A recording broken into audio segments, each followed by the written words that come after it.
Today I'm going to show you how to make this chocolate chip oatmeal cookie.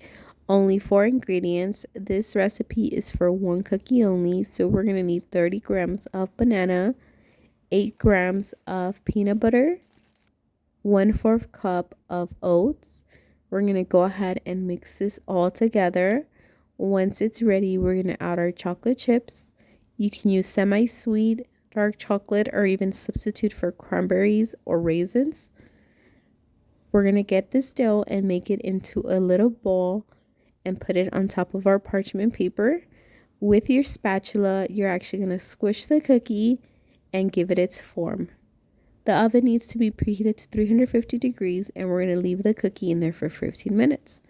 And you're all done. This is what your cookie ends up looking like. Super delicious, easy to make, and perfect for breakfast. Thanks for watching.